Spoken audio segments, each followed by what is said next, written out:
लोकसभा चुनाव से पहले शुक्रवार को कर्नाटक की राजनीति में बड़ा बदलाव देखने को मिला। पिछले साल विधानसभा चुनाव के दौरान टिकट वितरण से खफा होकर कांग्रेस में शामिल हुए जगदीश शेट्टार वापस बीजेपी में लौट आए हैं। लिंगायत समुदाय से आने वाले शेट्टार ने टिकट नहीं मिलने पर बीजेपी छोड़ दी थी और कांग्रेस का दामन थाम लिया था।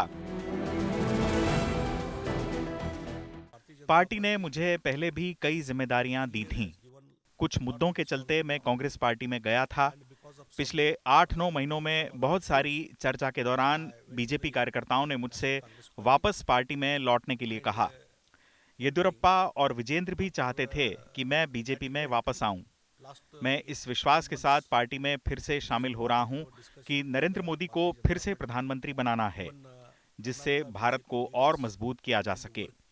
शेट्टार ने बीजेपी में शामिल होने के बाद पार्टी अध्यक्ष जेपी नड्डा से मुलाकात की। उनकी वापसी से बीजेपी को प्रदेश में काफी मजबूती मिलेगी। बीजेपी से नाराजगी के बाद कांग्रेस में शामिल हुए शेट्टार ने कहा था कि बीजेपी में उनके आत्मसम्मान को ठेस पहुंचाई गई। उन्होंने कहा था कि उनकी वरिष्ठता को नजरअंदाज करते हुए बीजेपी आलाकमान ने जो व्यवहार किया था वो उन्हें स्वीकार्य नहीं था। हालांकि बाद में शेट्टार के रुख को देखते हुए उस वक्त कर्नाटक के मुख्यमंत्री रहे बसवराज बोम्मई और येदियुरप्पा ने उन्हें मनाने की भरसक कोशिश की थी, जो नाकाम रही। बाद में शेट्टार को कांग्रेस ने हुबली धारवाड़ से मैदान में उतारा था, लेकिन वो चुनाव हार गए। बाद में कांग्रेस ने उनको एमएलसी भी बनाया। शेट्टार के दोबारा बीजेपी में शामिल होने पर राज्य के डेप्यूटी सीएम डीके शिवकुमार ने कहा कि बीजेपी ने शेट्टार को इसलिए अप्रोच किया क्योंकि पार्टी आत्मविश्वास की कमी से जूझ रही है। मुझे ये जानकारी मिली कि वो लोग शेट्टार को अप्रोच कर रहे थे कि वो बीजेपी में शामिल हों और लोकसभा चुनाव लड़ें। मैंने उनसे कल ही बात की थी।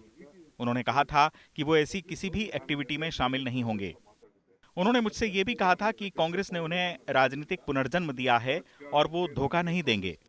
इसके बाद मैंने मैसूर में कहा कि वो बीजेपी में शामिल नहीं होंगे। अब मुझे पता चला है कि उन्होंने बीजेपी ज्वाइन की है।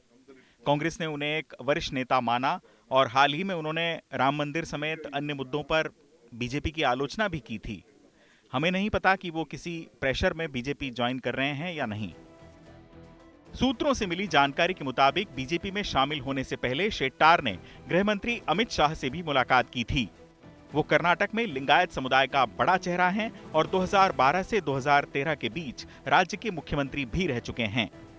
जाहिर है बीजेपी में उनकी वापसी से पार्टी लोकसभा चुनाव से पहले राज्य में मजबूत होगी। चुनाव आज तक।